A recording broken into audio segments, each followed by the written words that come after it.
Toxic movie post phone అయితే జరిగింది. మళ్ళీ వాయిదా అయితే వేశారు. ఈసారి జూన్ 4 కి రిలీజ్ చేస్తామని చెప్పి దురంధర్ 2 క్లాషింగ్ అవాయిడ్ చేసుకుని మరి 3 నెలల ముందు ఒక డేట్ అయితే ఇచ్చారు, జూన్ 4 అని. ఇప్పుడు తీరా డేట్ దగ్గరికి వచ్చేసరికి మళ్ళీ పోస్ట్ పోన్ అయితే చేశారు. ఇప్పుడు చెప్తున్న రీజన్ ఏంటంటే, మేము ఈ మూవీని హాలీవుడ్ లో చాలా ప్రమోషన్స్ అయితే చేస్తున్నాము. రీసెంట్ గా సినిమా కాన్ కూడా వెళ్ళాము. అండ్ అలాగే మూవీని హాలీవుడ్ పార్ట్నర్షిప్ లో రిలీజ్ చేయాలని చెప్పి ట్రై అయితే చేస్తున్నాము. దానికి తగ్గట్టుగా మాకు సరైన డేట్ కావాలి హాలీవుడ్ వాళ్ళతో పార్ట్నర్షిప్ లో మూవీ రిలీజ్ చేయడానికి. దానికోసం ఎదురు చూస్తున్నాము. అంతేకాదు, మీరు నా మీద పెట్టుకున్న ప్రేమని నేను అస్సలు ఎక్కువ చేయను, మీకు మంచి అవుట్పుట్ ఇవ్వాలని చెప్పి నేనైతే కోరుకుంటున్నాను. సో అందుకే మూవీని అయితే మరొకసారి అయితే పోస్ట్ పోన్ అయితే చేస్తున్నాను అని రీసెంట్ గా ఒక పోస్ట్ అయితే మన యష్ గారు అయితే చెప్పారు. మరి యష్ గారు నిజంగానే హాలీవుడ్ డిస్ట్రిబ్యూటర్ తో పార్ట్నర్షిప్ లో మూవీని రిలీజ్ చేస్తున్నాడా? అసలు అంతకు ముందేమో దుబాయ్ లా మూవీ అక్కడ వార్ జరుగుతుంది కాబట్టి మంచి కలెక్షన్స్ రావని చెప్పి అన్నారు. ఇప్పుడు అమెరికాలో రిలీజ్ చేయడానికి, ఓవర్సీస్ రిలీజ్ చేయడానికి అని చెప్పి అంటున్నారు. మూవీ మీద హైప్ అనేది రిలీజ్ టైం కి హైప్ పెరుగుతుందా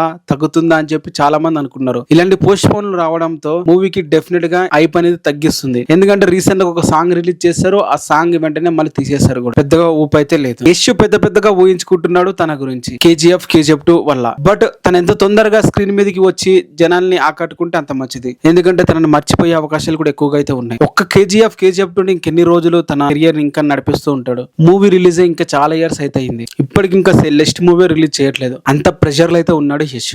ఇదంతా కూడా పాన్ ఇండియా ఇమేజ్ ఒక్క నైటే రావడం వలన, లేకుండా పాన్ ఇండియా ఇమేజ్ ని కాపాడడానికి యష్ చేస్తున్న ప్రయత్నాలు. నా వరకు అయితే యష్ తన ప్రయత్నాలు చేస్తున్నాడు అని చెప్పి అనిపిస్తుంది. ఏదో ఒక మూవీ రిలీజ్ చేసేసి జనాల మీద పెట్టేసి ఆ మూవీ ఫ్లాప్ అయితే నెక్స్ట్ మూవీ నుంచి పాన్ ఇండియా ఇమేజ్ అనేది యష్ కి అయితే ఉంటుంది. సో తనకి ఇవన్నీ బాగా తెలుసు కాబట్టి ఈ మూవీని డెఫినెట్ గా మంచి అవుట్పుట్ తో రిలీజ్ చేయాలనుకుంటున్నాడు. అందుకే పోస్ట్ పోన్ అయితే చేశాడు. మరి మీరేమంటారు దీని మీద? కింద కామెంట్ చేయండి.